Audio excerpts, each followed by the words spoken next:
So, you're halfway through your playthrough and you've just lost your scavenger. No worries, your surviving characters can pick up the slack and help you recover. But in the morning you discover they are broken. How the hell do you fix this?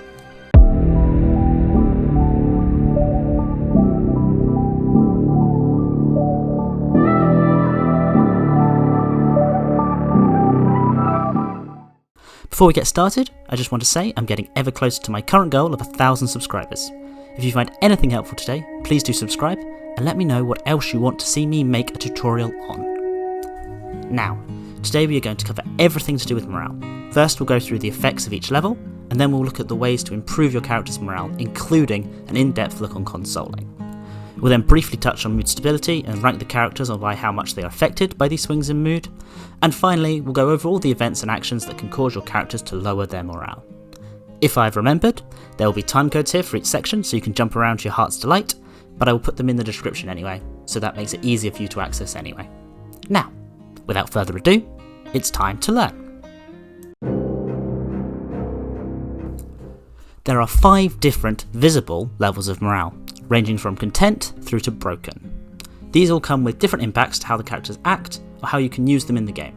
Between these levels there are also hidden levels which the characters can take, but they have the same effects as the level above or below them, which can be seen here. The base state is normal, which is what your characters will revert to over time if they are fed and nothing happens massively to impact their mood. If you manage to keep them happy, using the methods I will explain later on, then they may reach the content morale level. This has 2 major benefits. Firstly, they get a slight speed buff so they can get around a lot quicker both at the shelter and out scavenging, and secondly, their good mood helps to improve other people's morale. If, on the other hand, a few things aren't going their way, they may fall to the sad level of morale. This state doesn't really have any material impacts, and you can play pretty much the same way apart from a snide or sad comment here and there, but it is more of a precursor to the worst stages which do have larger impacts.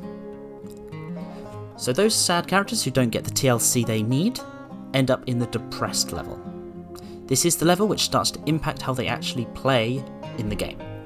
A depressed character will be much slower than other happier characters throughout the day and night, and will also stop what they are doing in the middle of activities such as building, growing or trapping. They will stop mid-task to despair at the state of things, meaning normal jobs can take twice as long. However, that is nothing compared to what's next. If you don't look after your depressed characters, they will reach the broken stage. At this stage, they will stop moving, won't eat or heal themselves, and can't do any regular functions really. In this state, the character can only be helped by other happier characters and will need to sleep and be consoled to get back to the depressed condition.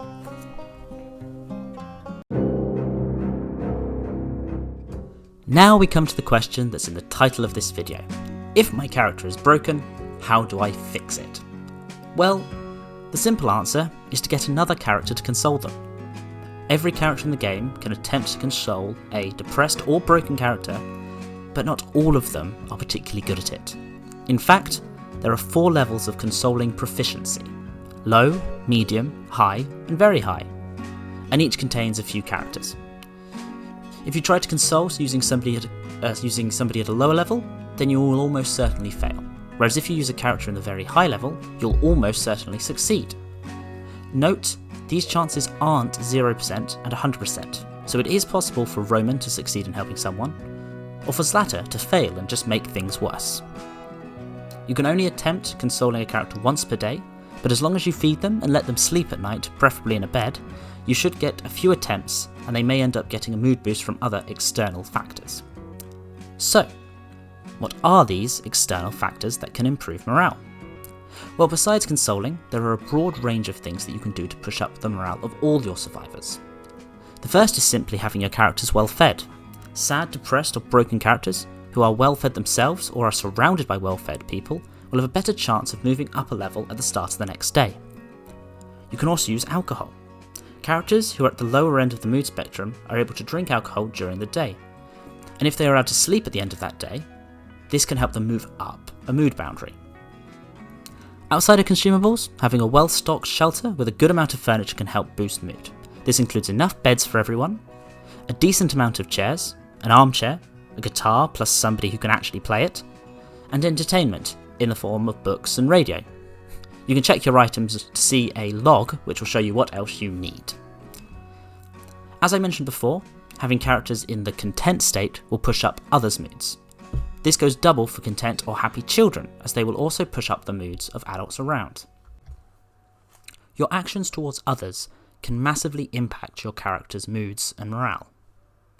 In general, if you help your neighbours when they come to your door, then you will get a massive morale boost. The one known exception to this is Voight, who will come and ask you to help with stealing from your fellow survivors. Agreeing to help him will cause a decrease in morale.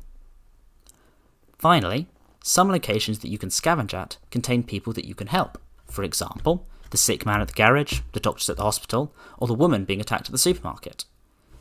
If you're able to help these people at night by saving them or giving them what they need, then your whole household will get a boost in morale.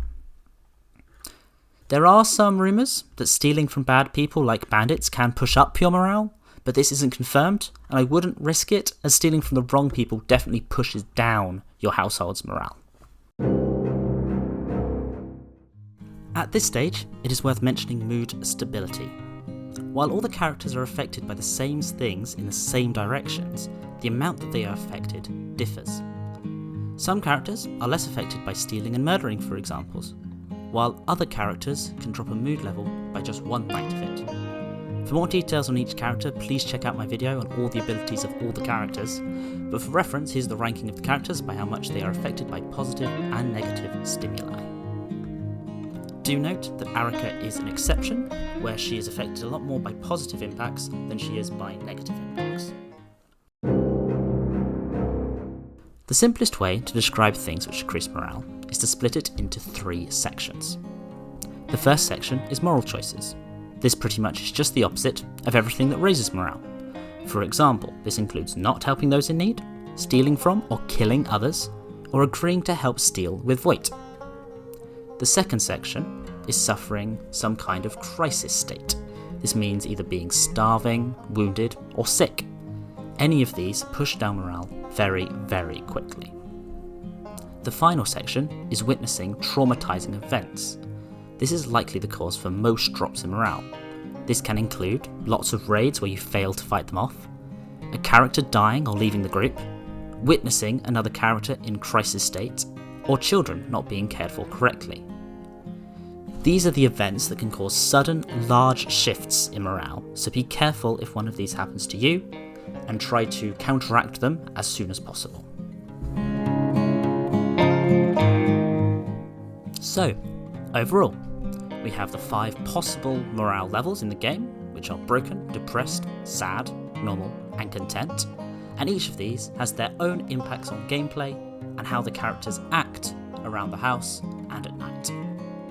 We also have 2 lists, one's for actions that you can take to improve morale, and one for actions or events which decrease morale. It is worth mentioning again that consoling is better left to those characters who are good at it, such as Slatter, Sveta, or Boris. Finally, we have a list of characters who are more and less affected by these shifts in morale. Think about this when you're choosing characters. Maybe you want to have some that are less affected by morale, or you fancy a challenge. So thank you for watching, and I hope you found this helpful. Let me know what other tutorials you'd like me to put together, and please subscribe so I can reach my target of 1,000 subs. Thanks again, and see you all soon.